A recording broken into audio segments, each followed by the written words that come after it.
ओम शांति। आज 23 मार्च की बाबा के अव्यक्त वाणी है और अव्यक्त वाणी के हर महावाक्य बहुत ही गहराई से होते हैं और बड़ा आनंद आता है। तो आज बाबा ने पूरी अव्यक्त वाणी में 3 बातों पर विशेष अटेंशन खिंचवाया है। एक तो बाबा के स्नेह में समा जाने वाली बात, और दूसरी बात है अपनी सर्व शक्तियों को अनुभव करने वाली बात। शक्तियां ऐसी हो कि वह अपने ऑर्डर प्रमाण चल सके।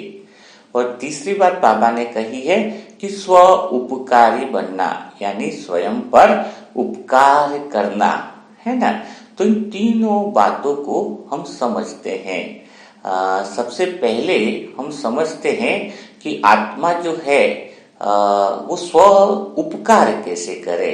स्व उपकार का अर्थ हुआ स्वयं पर उपकार करना, है ना। तो स्वयं का ही भला करने वाली बात होगी ना आज।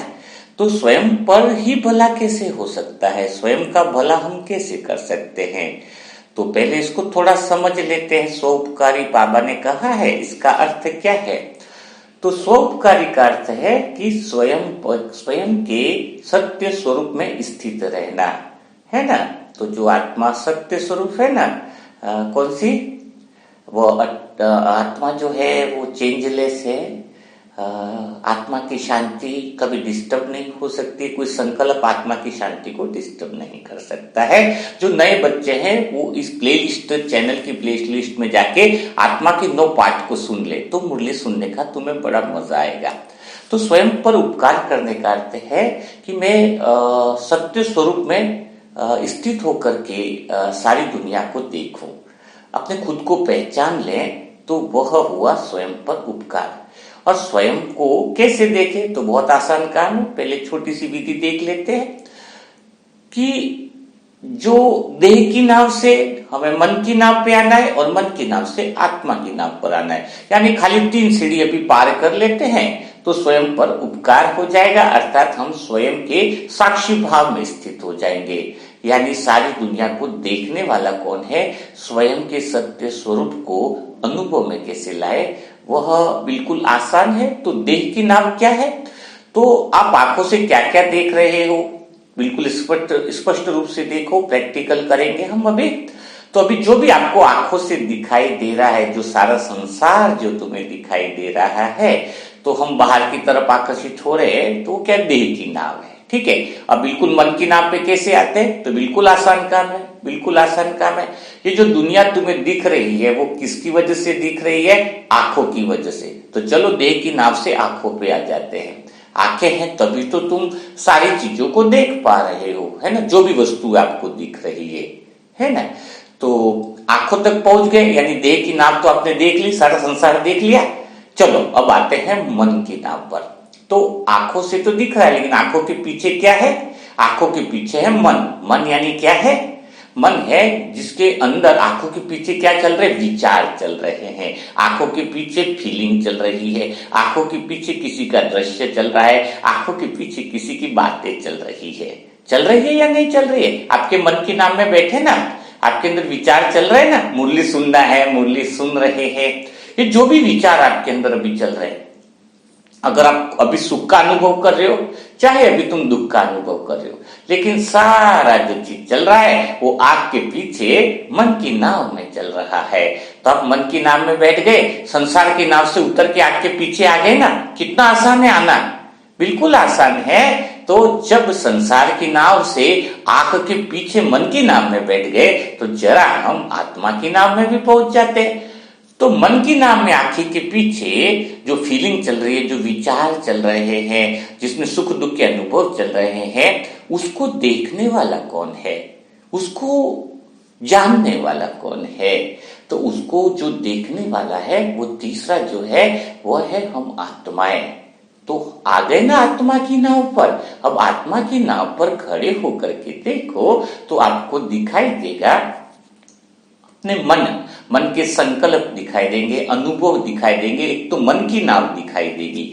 आत्मा के सेंटर में खड़े होकर आपको क्या दिखाई देगा? सच्चा ज्ञान क्या है? मुरली में बाबा ज्ञान का अर्थ क्या है कि तुम अपने मन की नाव को पूरे अच्छे तरीके से जान लो और संसार की नाव को अच्छे तरीके से जान लो। यही सारी मुरलियों के या बाबा के ज्ञान का सार है। तो आत्मा ज्ञान स्वरूप बन जाती है। तो तुम्हें मन की नाव दिख रही है ना, जिसमें विचार आ रहे हैं, संकल्प आ रहे हैं, कोई अच्छी फीलिंग आ रही है, कोई बुरी फीलिंग आ रही है। आप आत्मा सबको स्वीकार कर लो, मन की नाव को विरोध मत करो।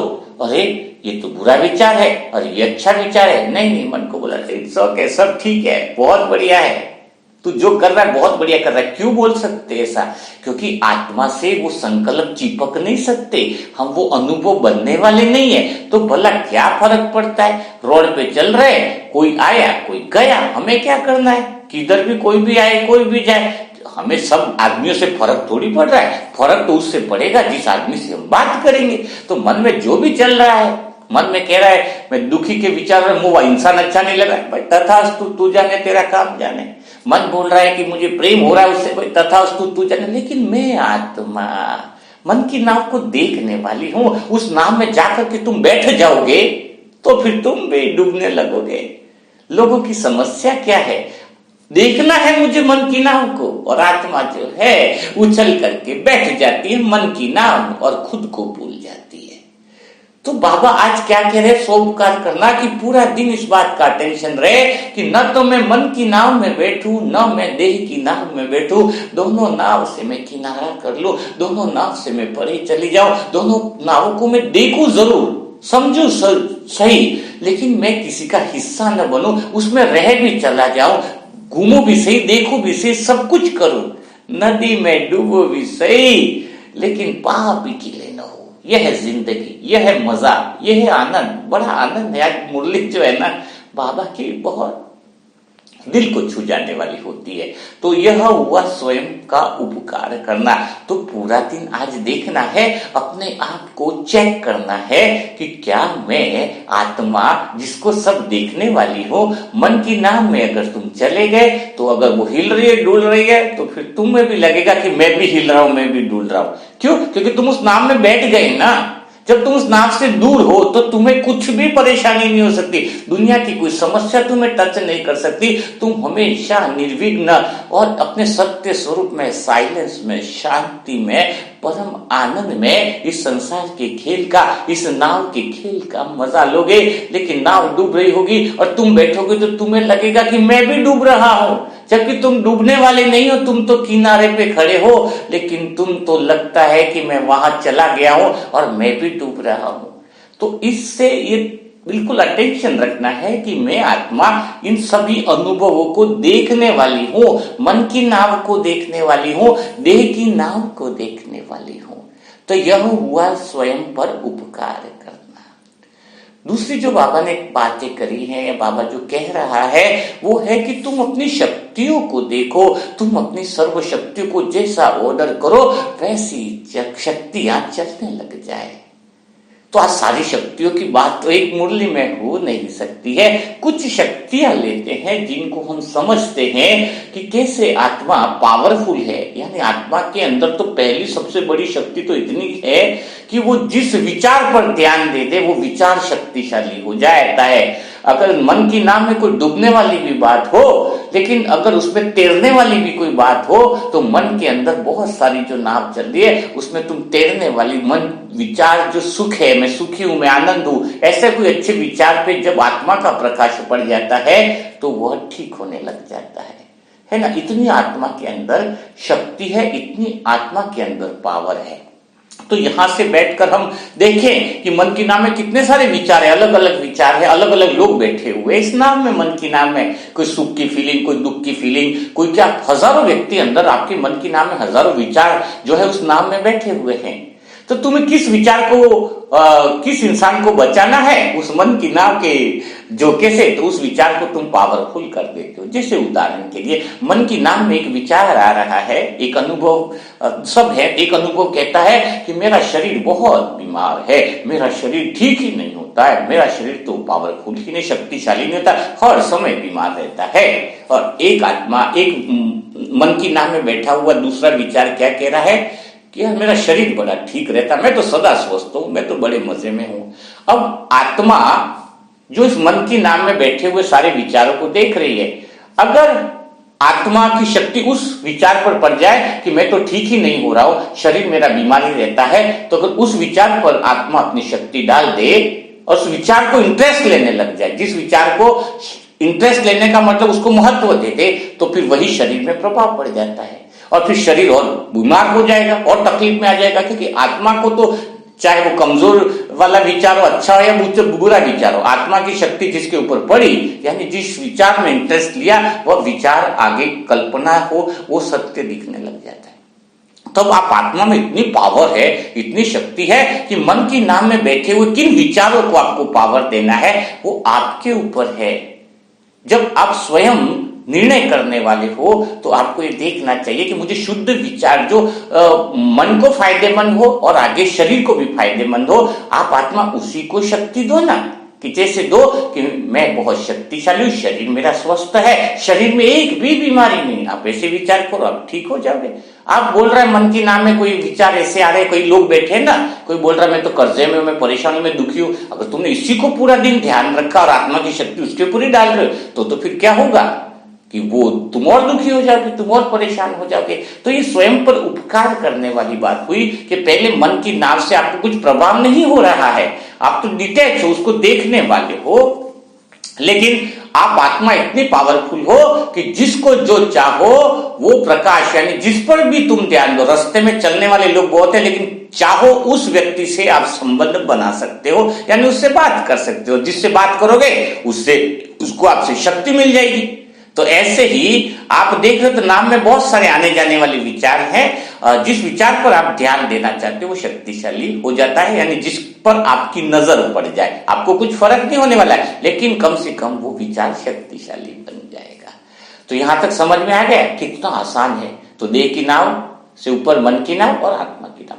अब आता है शक्तियों की बात है। आत्मा के अंदर बहुत बड़ी पावरफुल शक्तियां है, इतनी शक्तियां हैं कि आत्मा को खुद को आपने कभी रियलाइज नहीं किया, क्योंकि उसके पास इतनी पावर है जो बाबा जगाता है। बाबा कहता है कि तुम्हारे अंदर बहुत बड़ी पावरफुल शक्ति है, अंतर्मुखी होने की, सामना करने की शक्ति है, समाने की शक्ति है, सामना करना में निर्भयता की शक्ति है, निडरता की शक्ति है। बाबा ने कहा ना तुम सामना करने वाले हो, तो क्या तुम आत्मा अपनी शक्ति का यूज करना चाहोगे? पक्का है सारे लोग तैयार बैठे हो जहां पर तुम्हें अपनी शक्ति का एहसास होने लगे, क्योंकि शक्ति का जो एहसास है वह होना बहुत ज्यादा जरूरी है। तो कौन सी शक्ति का आज हम प्रयोग करेंगे? जैसे उदाहरण के लिए अंतर्मुखी सारी कर्मेंद्रियों को, चलो निर्भयता की शक्ति पहले ही ले लेते हैं। निडरता की शक्ति है आत्मा के अंदर, ठीक है ना, निर्भय और निडर। तो आप तो रटते आए हो इतने साल से, क्या निर्भय बने हो? क्या निडर बने हो? तुम तो नहीं बने हो, सच में नहीं बने हो। थोड़ी थोड़ी बात में तो भय है, थोड़ी थोड़ी बात में तो डरे हुए हैं। ऐसे लग रहे हैं कि जैसे कई सारी आत्माएं तो चूहे के बिल के अंदर घुसी हुई है, बहुत ज्यादा डरे सहमे, और जिंदगी है बड़ी निर्भयता के साथ जीने की, बड़े मौज के साथ जीने की, जिसमें एक पल भी ऐसा न हो जिसके अंदर डर हो।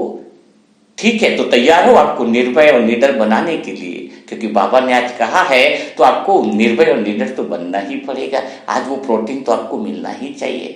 तो आप निर्भय और निडर बनोगे कब? कब बनोगे? प्रश्न उठता है कि आप निर्भय और निडर बनोगे कब? मैं कहता हूं निर्भय और निडर तो बनोगे आधे घंटे के अंदर, 1 घंटे के अंदर। आपके अंदर वो प्रोटीन मिल जाएगा, वो ताकत मिल जाएगी कि आपको लगेगा कि आज तो संडे की अव्यक्त वाणी में बाबा ने मुझे वो शक्ति पिला दी कि मुझे किसी बात का डर ही नहीं रहा। तो मुझ आत्मा का भी बाबा जो मुरली मंथन करा रहा है वो सार्थक हुआ, अगर तुम्हारे अंदर निर्भयता की शक्ति जागृत हो जाए। बाबा ने मुझे जगाया, मैं तुमको जगाऊं निमित्त बन करके। यही बात अनुभव की लेन देन की होती है। तो तैयार हो जाओ, निर्भयता की शक्ति कैसे यूज करें, निर्भयता की शक्ति कैसे यूज करें। सारी तरफ से शांत हो जाओ, एकांत में बैठ जाओ और ध्यान से सुनो। कहीं ऐसा न हो जाए किसी शब्द की चूक हो जाए और आप उस बाबा की जो इतने महत्वपूर्ण वाक्य हैं उससे वंचित रह जाओ और समझ में ना आए, क्योंकि समझने के लिए घड़ा सीधा होना जरूरी है। नल का पानी कितना भी चालू कर दो, अगर घड़ा उल्टा है तो पानी अंदर जा नहीं सकता है। तो तुम्हारा बुद्धि रूपी घड़ा बिल्कुल एकाग्र कर दो। सारे काम करते हुए अगर नल चालू रखा तो घड़ा उल्टा ही है, और अगर तुम्हारा बुद्धि रूपी पात्र भी एकांत चित्त होकर के सुन रहा है तो 100% है कि आज आप आत्मा निर्भय हो जाओगे। किसी बात का भय आपके अंदर हो नहीं सकता है। तो चलो शुरुआत करते हैं आत्मा की निर्भयता की शक्ति, सामना करने की शक्ति, जो आत्मा की ट्रुथ है, नेचुरल शक्ति है कि आत्मा में निर्भयता है। तो निर्भय रहने के लिए सबसे पहला जो काम करना है, सबसे पहले जो याद रखना है वो है, क्या याद रखना है कि निरंतर आपको मृत्यु का स्मरण रहे, निरंतर मृत्यु का स्मृति रहे। क्या स्मृति रहे कि यह जो देह से जो सारी दुनिया देख रहे हैं, यह देह से सारी चीजें जो तुम देख रहे हो, सारे संसार को देख रहे हो, तो संसार को देखने वाला मैं जो बोलता है कि मैं देख रहा हूं, वो जो शरीर बोलता है कि मैं संसार देख रहा हूं, वो जो आंखें बोल रही है जिसके द्वारा देह की नाव देख रहे हैं, तो एक स्मृति पक्की रखो कि यह देह जो है उसका अंत निश्चित है, जिसको मृत्यु कहते हैं। और ये सत्य है।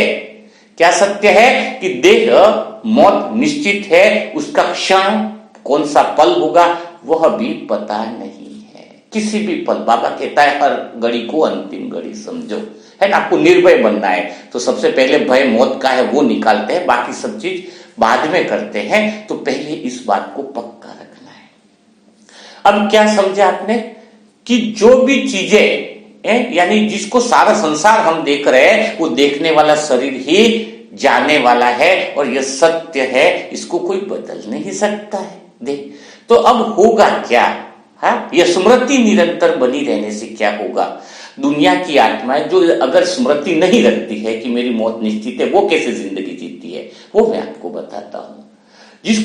जिसको मौत की स्मृति नहीं रहती है, वो जो कहता है कि मुझे मौत याद नहीं आती है, ठीक है ना।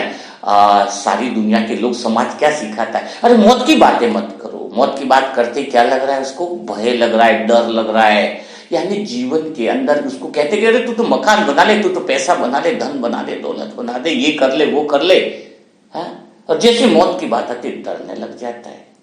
तो आज व्यक्ति, संसार का व्यक्ति, वास्तव में तुम्हें जो लग रहा है कि बहुत सारे सुख भोग रहा है, बहुत सारे आनंद ले रहा है, उसको तो हर पल मृत्यु का भय सता रहा है। तो बताओ, संसार का व्यक्ति कोई भी चीज को भोग रहा है या नाटक कर रहा है। थोड़ी सी बात आ जाए कि लड़का घर पे नहीं आया, बस मृत्यु का भय, सारा खत्म, चकनाचूर। जिसको मृत्यु का भय है वो वास्तव में संसार में किसी भी चीज का आनंद ले ही नहीं सकता है। और ये आपको पता होना चाहिए कि जो क्षण प्रतिक्षण, और वो किस चीज के लिए, कर्म किस चीज के लिए कर रहा है कि संसार में जो रिश्ते बन रहे वो सदा चलने वाले मेरे, उसको पता ही नहीं है। जो संसार का क्षण प्रतिक्षण बदल रहा है, तू ही, तेरी ही गारंटी दी तो रिश्ते की गारंटी कैसे होगी, है। वो आत्मा जो आज कर्म कर रही है वो देह भान में इस तरीके से करेगी जो सदा रहने वाला है, वो कभी मरने वाला नहीं, जबकि अंदर से उसको भय है, अंदर से उसको डर है। हर काम जो है उसके पीछे उसका डर छुपा हुआ है। कोई घर का रिलेशन वाला 1 घंटा लेट आ जाए, बच्ची लेट आ जाए ट्यूशन से, तो अरे उधर ऐसा होता, इतना डर कि क्या हो गया होगा, अरे 2 स्कूटी टकराएगी कहीं वो तो नहीं मर गई। कितना डर है, कितना भय है। अब एक बात बताओ कि जो व्यक्ति इतना भय में है आज इस देहभान के अंदर, सत्युग में तो ऐसा होता नहीं है, जो इतना व्यक्ति डरा हुआ है, इतना सहमा हुआ, और आप कहते हैं कि वो मौज में है, वो भला मौज में कैसे हो सकता है। संसार में हर चीज बदलती जा रही है, और उसको करे तो करे क्या। अगर वो बोले कि तुझे मृत्यु की स्मृति रखनी है कि तू मरने वाला तो पक्का है और इस बात को भी नहीं समझा, तो अभी तो वो भय में जी रहा है, उसके बाद क्या होगा, इसके बाद की स्थिति देख लो, संसार की लोगों की स्थिति कि मृत्यु के बाद भी पहले तो भय में जी रहा है, इसके बाद मृत्यु के बाद भी इसके जीवन में क्या है, नील बटा सन्नाटा है। नील बटा सन्नाटा का अर्थ समझते हो, कुछ भी नहीं है उसके बाद उसके लिए, क्योंकि उसने तो न तो कुछ अच्छे कर्म किए, न उसने स्वयं के सत्य स्वरूप को जाना, जो नित्य है, जो सदा है, उसको जानने की कोशिश ही नहीं करी उसने तो है। तो उसके तो अभी तो भय में जी रहा है, मृत्यु के बाद भी उसकी जिंदगी बड़ी वीरान होने वाली, बहुत परेशानी होने वाली है और आगे भी जन्म भय भय के ही रहने वाले हैं। बताओ, पूरा जीवन ही निरर्थक हो गया। और एक अगर हम मौत को स्मृति में रख करके जीवन जीते हैं, वो कर रहा है भोग और हम भी करेंगे भोग, लेकिन हमारा होगा योग में भोग। कैसे कि हम संसार की हर चीज का आनंद ले रहे हैं, लेकिन छूट जाए तो गम नहीं, उस बात की स्मृति अंदर बनी हुई है। रिश्तेदारों में रहते हुए, घर परिवार में रहते हुए उनके साथ प्यार से रह रहे, लेकिन हाथ में कोई चीज पकड़ी है तो इस हाथ में अगर 10 मिनट तक कोई चीज पकड़ी है तो वो पक्की बात है कि वो छूटने वाली है। ये स्मृति अगर हाथ को है कि 1 घंटा पकड़ू, आधा घंटा छूटने वाली है, लेकिन जब तक मेरे हाथ में है उसके साथ मजे से रहो। जैसे छूट गई तो गम न मनाओ इस बात का कि क्यों छूट गई, क्योंकि वो तो छूटनी ही थी। कितने देर तक तुम हाथ में पकड़ के रखोगे। तो जो देह के रिश्ते जितने समय है उतने समय आनंद के साथ रहेंगे, चले गए तो गम नहीं, क्योंकि हमें मृत्यु का सत्य पता है। मृत्यु का सत्य पता है कि जाना ही है, सब कुछ जो चीजें दिख रही है सब कुछ जाने वाली है। तुम्हारा देह का संसार पूरा समाप्त होने वाला है, चाहे तुम मानो या न मानो। और जिसको ये स्मृति आ जाए कि जो कुछ मैं देख रहा हूं, मैं अपने स्वयं को देखता हूं कि मेरा देह ही जैसे मोमबत्ती पिघलती जाती है, वैसे एक न एक दिन शरीर का पिघलता जा रहा है, शरीर फिनिश हो रहा, देह पिघलती जा रही है। तो मेरी इच्छा क्या होगी, जिसको देह की मौत की स्मृति का अर्थ क्या है, इसको गहराई से समझो। इसका अर्थ वो अपने सत्य स्वरूप पर ही ज्यादा स्थित होने लगेगा। अभी मुझे कहाँ स्थिति, कहाँ मुझे रहना पसंद होता है, मैं आत्मा अपने सत्य स्वरूप में रहूं, वो मुझे अच्छा लगता है। क्यों? क्योंकि मौत के बाद भी एक चीज वह है जो सदा रहने वाली है, तो सदा उपस्थित रहने वाली है, वो है मैं आत्मा, अजर अमर अविनाशी। इसी को कहते हैं सच्ची अमरपुरी की यात्रा, यानी सच्ची अमर रहने की यात्रा। तो मैं जीते जी अनुभव कर रहा हूं कि मेरी मौत हुई यानी शरीर खत्म हुआ तो भी मैं आत्मा नित्य हूं, मैं इस नित्य स्वरूप के अनुभव में स्थित हूं। भला मैं तो और परम आनंद में हूं। और मुझे इस बात की स्मृति है कि जो देह देख रहा हूं, देह का संसार देख रहा हूं, वो तो क्षण भंगुर है, अगला क्षण श्वास छूट जाए कुछ भरोसा नहीं। और जिसकी इतनी गारंटी नहीं है, जिसके एक अगले पल की जिसकी गारंटी नहीं, जिसके अगले एक क्षण की गारंटी नहीं, और मैं उसमें भला फंस कैसे सकता हूं, उसमें मैं भला फंस के रहूं क्यों? मैं मूर्ख थोड़ी हूं जो मैं उसमें फंस के रहूं जिसकी कोई गारंटी नहीं। उस चीज तुम उस बस पे थोड़ी यात्रा करोगे जिस बस में पहले से पता है कि बस कभी भी ठुकने वाली है, पकता है कि बस का भारी एक्सीडेंट होने वाला है। उस बस में तुम लगातार यात्रा कैसे कर पाओगे और शांति से यात्रा कैसे कर पाओगे? है तुम बोलो मैं, तो कहने का अर्थ क्या है कि मुझे पता है, अपने को स्मृति आई, निर्भयता की शक्ति अंदर कैसे आएगी? इसी स्मृति से आएगी। आप हर आधे घंटे 1 घंटे में दिन में अगर 4, 5, 10 बार स्मृति ले आओ ना, तो आपके अंदर वो पावर भी आ जाएगी और पावर के साथ आप जिंदगी के मजे भी लोगे। दुनिया के लोग कितने भी करोड़पति जिंदगी के मजे नहीं लेते, हल्का सा हर्ट में दर्द हुआ, हल्का सा पांव में दर्द हुआ, इतना डर जाएंगे कि जितना सुख लिया नहीं है उतना तो वो फड़फड़ा जाएंगे। ऐसा लगेगा कि जो फंस चुके हैं जंगल के अंदर, जेल के अंदर फंस चुके हैं। और हम आत्माएं हर पल मजा लेती है, 2 घंटे बाद में मरना एक सब क्या है, कुछ इश्यूज नहीं है ना। क्या मृत्यु का सत्य तो पहले ही पता, मैं आत्मा तो सत्य स्वरूप में स्थित हूं, मैं सत्य हूं, आनंद में हूं, मैं नित्य हूं। नित्य और निरंतरता में फर्क है। देह वाला निरंतरता में रहता है, निरंतरता का अर्थ होता है उसको लगता है कि जो भी अभी मेरे साथ है वो निरंतर रहने वाला है, मेरा घर निरंतर रहने वाला है, मेरे रिश्ते सदा रहने वाले हैं, मेरी वाइफ मुझे सदा प्यार करने वाली है, मेरे बच्चे सदा मेरा सम्मान करने वाले। अरे भाई तू ही सदा रहे उसकी गारंटी नहीं है, तो वो सदा तुझसे प्यार करे उसकी क्या गारंटी? खुद की ही गारंटी नहीं है और तुम कहते हो बाकी सब चीजें मेरी गारंटी के साथ चले। और डर किस बात का है? बाबा से शिकायत किस बात की? समस्या किस बात की है? एक ही बात की तो समस्या है कि भाई जी शरीर सदा ठीक नहीं रह रहा है, कल ठीक था आज नहीं। अरे भाई शरीर का तो काम ही है। अरे भाई उसने मुझे बुरा बोल दिया, अरे कल अच्छा बोला था आज बुरा बोल दिया, तो आज बुरा बोले वो भी तो नहीं रहने वाला है, निरंतरता है, कल अच्छा भी बोल सकता है। तुम खुद निरंतर बदल रहे हो और दुनिया से कह रहे हो कि वो सदा एक जैसे रह जाए, कैसे? आप खुद को देखो, कल तुम अलग थे, अभी अलग हो, 5 दिन बाद और अलग होने वाले। तो निरंतरता में फंस चुके हो, तो अभी एक लाठी लेके चलो। इस देह की नाव में, देह के अंदर तुम बैठे हो, अगर तुम स्मृति का डंडा हाथ में रखो, एक डंडा हाथ में रखो, दुनिया के मजे लो, आनंद लो योग से, भोगी मत बनो। जो भोगी बने हैं वो तो डर डर करके भोग ही नहीं ले पा रहे संसार। तुम्हें दिख रहा है कि बहुत मजे ले रहे हैं, अरे वो मजे नहीं ले रहे हैं, वो बहुत डरे हुए। आपने देखा हर बात में डर है उनको, क्यों? क्योंकि सबसे बड़ा ही मृत्यु का भय है और वो सदा साथ में लेके घूमते हैं, इसलिए वो बहुत अधिक। थोड़ा सा करोड़पति को हल्का सा कुछ दर्द हो जाए ना फेफड़े में, वो इतने टेस्ट करवा देता लाखों रुपए के, और इस पे दर्द है कहां, देखो तो सही, और टेस्ट करो, कहीं और रिपोर्ट में होगा। कितना भय है, इतना भय में एक इंसान के, तो मैं करोड़पति को देखा है वो इतने टेस्ट कराता ही रहता है।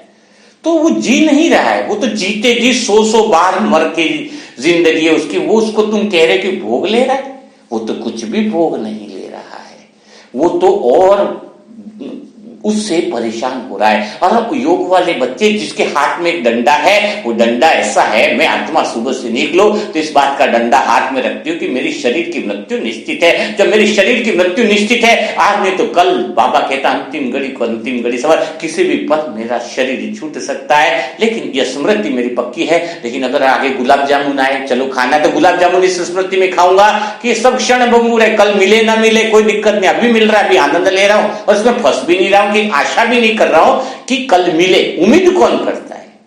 उम्मीद वही व्यक्ति है तो ज्यादा स्तर दुनिया में करता है, कल ऐसा करूंगा, परसों ऐसा करूंगा, 2 महीने बाद ऐसे करूंगा, 5 साल बाद LIC के इतने पैसे आने वाले। अरे भाई तू अगले दिन भी है कि नहीं, वो स्मृति तो रख ले।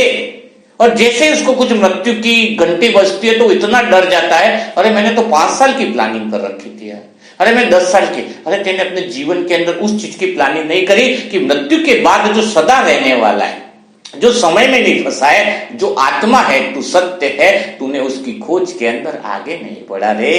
तू सत्य को जानने की कोशिश नहीं करी, तू सत्य में रह करके सारे कर्म करता, तो कर्म का आनंद भी ले पाता। कर्म का आनंद तो वो ही ले पाता है जो जिसके अंदर डर न हो, जिसको घोषणा हो जाए कि कल फांसी होने वाली है, तेरी फांसी सुबह लगने वाली, उसके सामने 56 तरह के पकवान ले लो, तो उस डर से क्या खाना खा पाएगा, उसका आनंद ले पाएगा? बिल्कुल नहीं ले पाएगा, है ना। तो कहने का आजकल इंसान की स्थिति ऐसी हुई है कि वो जी नहीं रहा है, दिन में मरने से पहले 1000 बार मर रहा है, इसलिए उसको निर्भयता और निडरता की शक्ति की बड़ी आवश्यकता है। और निर्भयता निडरता में क्या है कि मैं आत्मा सत्य हूं, मेरी मृत्यु नहीं हो सकती, मैं समय के बंधन में नहीं फंसा हूं, मैं तो चेंजलेस हूं, मैं आत्मा कभी डिस्टर्ब भी नहीं होती, मेरी शांति अचल और अडोल है, मैं आकाश की तरह हूं, आकाश में अंतरिक्ष की तरह, पूरे ब्रह्मांड की तरह हूं मैं, तो जिसमें कई सारी तारे हैं, कई सारी चीजें आती जाती है ना। तो इस दुनिया के अंदर भी मैं आत्मा सत्य हूं, विचार भी आवत है तू जावत है ना, आवत है जावत में फंसने वाला भी इस आवत जावत के खेल में। मैं नित्य हूं, सदा हूं, हर पल हूं, निरंतर हूं, मैं आत्मा सत्य हूं, नित्य हूं। निरंतर देह समझ रहा है कि मैं निरंतर हूं, लेकिन वो देह निरंतर नहीं है। तुम इस गलत फहमी में, इस माया के प्रभाव को अगर तुम पहचान कर वो डंडा साथ में रखोगे कि मेरी मृत्यु निश्चित है, तुम कभी संसार के आकर्षण में नहीं फंसोगे, तुम कभी माया के आकर्षण में नहीं फंसोगे, तुम सदा ही केंद्र बिंदु पर स्थित रहोगे। तो क्लियर हो गया, हो गए निर्भय और निडर, बिल्कुल पक्के। सबसे बड़ा डर था वही खत्म कर दिया, तो तुम संसार के साथ मजे लो, आनंद लो, लेकिन वो डंडा एक हाथ में राइट हैंड में पकड़ के रखना, कौन सा बजाते रहना। अरे मृत्यु निश्चित है, शरीर पिघल रहा है, कभी भी मृत्यु आ सकती है। इस स्मृति में सारे कर्म होने पर तुम सेंटर पॉइंट यानी आत्मा पे केंद्र बिंदु में रहोगे, अपने सत्य स्वरूप में रहोगे। और संसार की, कल बताया था ना, केंद्र में रहने पर भी संसार के खेलों का आनंद रहोगे, यानी संसार के खेल खत्म हो सकते हैं किसी भी पल। तुम हो तो संसार है, तुम ही नहीं बचोगे तो संसार कहां से बचेगा। आना तो सेंटर पे है, लेकिन सेंटर पे वो आ सकता है जो जीते जिसका अनुभव कर ले, वरना मृत्यु के बाद भी वो भटकता ही रहता है। जो कहते हैं इसका अर्थ यही है कि उसको घबराहट होती है कि मैं कहां आ गया, अब संसार भी नहीं दिख रहा है और बिंदु आत्मा का अनुभव भी नहीं हो रहा है उसको। अब वो तो बीच में कह रहा है ना, आसमान से गिरे तो खजूर पे अटके वाला खेल हो जाता है, उसके साथ तो बड़ा भारी खेल हो जाता है ना। तो इस बात को आपको अनुभव करना है। यह है निर्भय और निडरता की शक्ति। तीसरी बात बाबा ने बताई कि स्नेह के गीत गाते रहो। आज बाबा ने क्या बोला, स्नेह के गीत गाते रहो, बड़ा आनंद आ जाएगा। कौन से हैं ये स्नेह के गीत, किसको गाने हैं ये स्नेह के गीत। आज तक तो बाबा ये लाइनें बताता रहा है, क्या कभी उसको अनुभव किया है। गीत गाने आते हैं तुम्हें, आज गीत गाने सिखा दे पक्का, तो चलो और भी कुछ समय है, गीत गाना सिखाते हैं आपको। गीत कौन गाएगा, गीत आज से चालू कर दो, बहुत प्यार भरे गीत चालू कर दो, बाबा के लिए गीत चालू कर दो। कौन से गीत गाने हैं, गीत गाने हैं आपको मन से। मन ही तो गीत गाएगा, आत्मा तो बड़े सत्य स्वरूप में भगवान के साथ कंबाइंड रूप में साक्षी होके ही सदा रहती है, अपने सत्य स्वरूप में रहती है। अब आत्मा की शक्ति मन के उस नाव में बैठे हुए अलग अलग विचार है, जिसमें मन को एक काम दे दो कि तुम नाव में बैठे हो, तुम्हारी नाव पार हो जाएगी, तुम्हारे जीवन रूपी नाव पार हो जाएगी। लेकिन गीत आज से चालू कर दो, मन को बोल दो कि बाबा के प्रेम के गीत गुनगुनाना चालू कर दे। प्रेम के गीत गुनगुनाए कैसे, गाए तो गाए कैसे। बाबा ने कहा स्नेह के गीत गाओ, लेकिन गीत गाए कैसे। गीत गाओ नहीं, सबके गीतों को सुन लो। मैं आत्मा कैसे गीत को गाती हूँ, मैं आत्मा कैसे अपने मन को परमात्मा प्रेम में लवलीन करती हूँ, मन में कैसे एक तारा बसता रहता है मेरे मन में। मैं वो अनुभवों को आपके साथ शेयर करती हूँ, जो मेरा निजी अनुभव है, जो मैं आत्मा दिन भर कैसे गीतों को गाती हूँ। तो कैसे गाता है, तो जब हम किसी गीत गाने का अर्थ है किसी की महिमा करना, और परमात्मा की महिमा एक गीत से तो हो नहीं सकती। एक गीत में परमात्मा को पूर्ण रूप से जाना नहीं जा सकता, एक गीत में भगवान के असत्य स्वरूप को भी पूरा वर्णन नहीं किया जा सकता है। वो गीत क्या है। कल इंग्लैंड का बहुत अच्छा भाई था कि गीत गा रहा था, लेकिन वो गीत भी मुझे बहुत प्यारे लग रहे थे। बाबा के लिए बहुत अच्छी अच्छी बातें उसके दिल से निकल रही थी। प्रद्युमन भाई ऐसा कुछ है, बहुत प्यारे हैं। उनको भी ओम शांति, यहाँ से इंग्लैंड के हैं, काफी अच्छे तरीके से जुड़े हुए बर्किंघम से।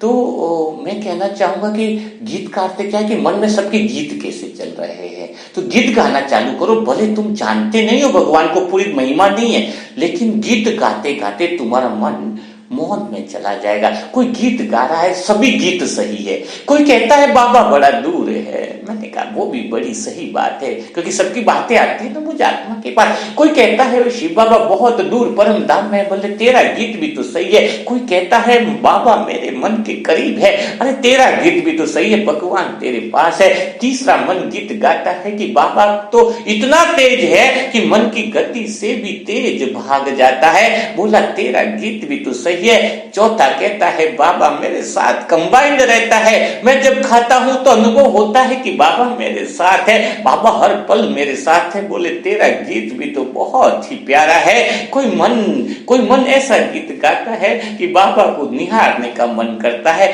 जब भी बाबा को देखूं तो आंखों में आंसू झलकते रहते हैं। मैं कहता हूं तेरा गीत भी बड़ा ही प्यारा है, तेरे मन में ये जो गीत बज रहा है वो भी बहुत प्यारा है। कोई मन बाबा के गीत गाता है कि मेरे को तो बस एक बाबा, दूसरा न कोई, उसके अलावा कुछ अच्छा नहीं लगता, बोले तेरा मन का गीत भी बड़ा प्यारा है। तो जब गीत गाने की बात आती है तो सोचो कि भगवान शिव बाबा के लिए सभी के अलग अलग मन से जो गीत चल रहे हैं, उन गीतों को देखो कि बाबा के प्रति प्रेम भाव के अंदर हर एक आत्मा को फोन करता हूं मैं, इसीलिए फोन करता हूं। आपने देखा होगा कि वो कैसे मन से बाबा के गीत गाता है। मैं सुनाने के लिए फोन नहीं करता हूं, मैं सुनने के लिए फोन करता हूं कि उसके मन में भगवान के प्रेम का कौन सा गीत चल रहा है, वो जरा गीत को सुन तो लो। वो सारे गीत सुनते हुए मन मौन में चला जाएगा, परमात्मा के संपूर्ण स्वरूप में समा जाएगा। मन मौन में जाने का अर्थ क्या है कि सारे मन की नाव के विचार है वो मन पूरा मर्ज हो जाएगा आत्मा के अंदर, न तो आगे मन की नाव दिखेगी, न आगे तुम्हें दुनिया की नाव दिखेगी, वो होगा परम आनंद। जिस वक्त तुम्हें आगे जो मन की नाव आगे दिख रही है आत्मा को, वो मन ही आत्मा में मर्ज हो जाए, निसंकल्प स्थिति हो जाए, वो देह की नाव भी न दिखे। मन की नाव नहीं बची तो देह की नाव क्या बची? तुम्हारे आगे और कुछ बचे ही नहीं, बस मैं और बाबा का गीत, बाबा का संपूर्ण स्वरूप, और मैं परम आनंद में समा जाऊं। यही है कर्मातीत अवस्था। आगे मन की नाव न दिखे, इमेजेस न दिखे, जो देह की नाव जो ऑलरेडी कभी भी जाने वाली है, वो पहले से ये इमर्ज होने लगेगा जब तुम मन में भगवान के ही गीत गाओ। गीत गाना न आए तो एक काम व्हाट्सएप पे भी आप कर लेना मैसेज कि आप किस तरह से बाबा के गीत गाते हो, तो वो सुन करके दूसरी आत्माएं भी वो गीत गाना चालू कर देंगी। तो सबकी मनसा सेवा चल रही है। जो लोग ग्रुप से जुड़े नहीं है वो भी ग्रुप से जुड़ जाए। मोबाइल नंबर है 7202921969। बहुत अच्छा पुण्य कर्म का काम करने का समय चल रहा है, तो इस ग्रुप से जरूर जुड़कर अपने जीवन को बदलाव लाए। तो कल फिर मुलाकात करेंगे नए मुरली के मंथन के साथ। तब तक के लिए सभी भाई बहनों को ओम शांति।